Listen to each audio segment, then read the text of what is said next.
When Piggasso Met Mootise by Nina Layden. There once was a young pig named Piggasso. While the other piglets rolled in the mud and played games, Piggasso painted. He painted anything and everything, and in the most unusual way. At the same time, there was once a young bull named Mootise. Mootise was not like the other bulls. He wasn't interested in bullfighting.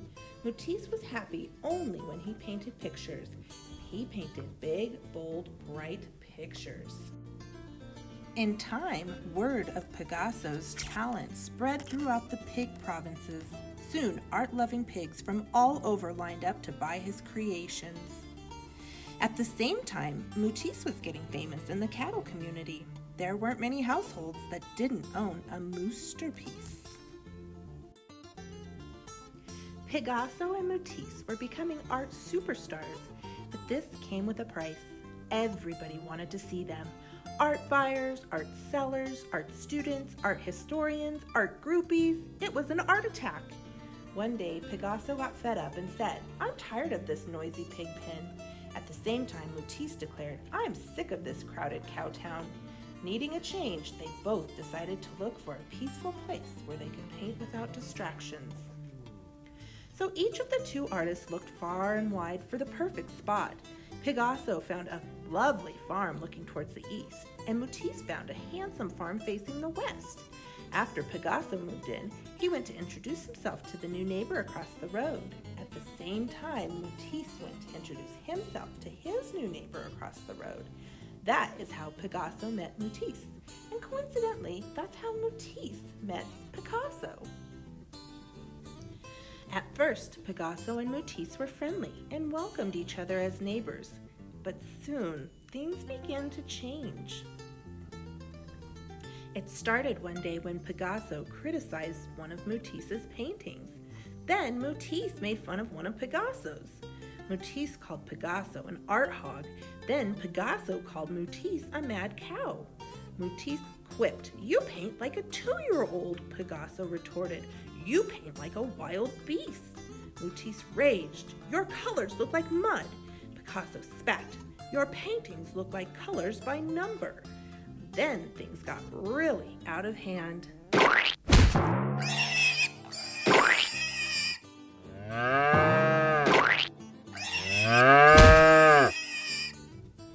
It was a modern art mess. Piggasso stormed off into his house. "That Mootise doesn't like my art," he huffed. "Well, I'll show him." And Mootise bullied his way into his house. "I'll give that Piggasso something he can really criticize," he snorted.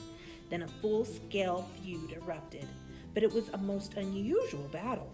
Armed with ladders and buckets of paint, Mootise launched the first attack.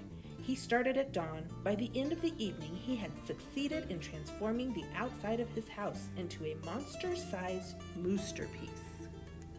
Not to be outdone, Piggasso fired up his paintbrushes and in full view of the enemy, counterattacked. He turned his farm into a huge and outrageous pork of art. The two artists then retreated into their houses and pulled down the shades. Piggasso certainly didn't want to look out his window and stare at Mootise, and Mootise had no desire to give his rooms a view of Piggasso. This presented a problem, and there seemed to be only one solution.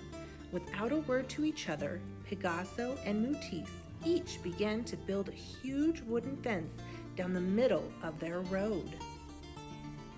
At first, Piggasso and Mootise seemed satisfied. Both artists went back to painting by themselves. But after a while, Piggasso was surprised to find that he missed that bull-headed Mootise.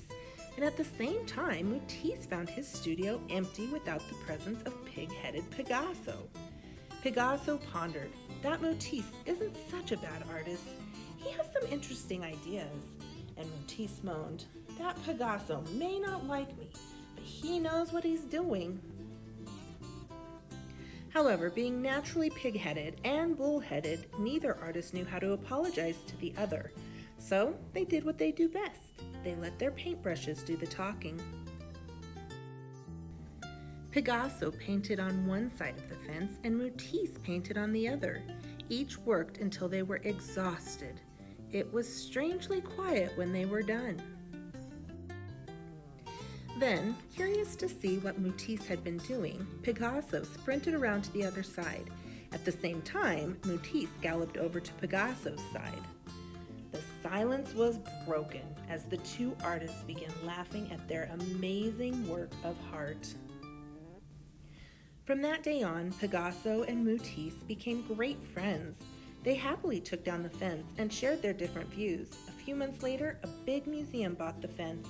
Piggasso called his side when Piggasso met Mootise, and Mootise called his side when Mootise met Piggasso.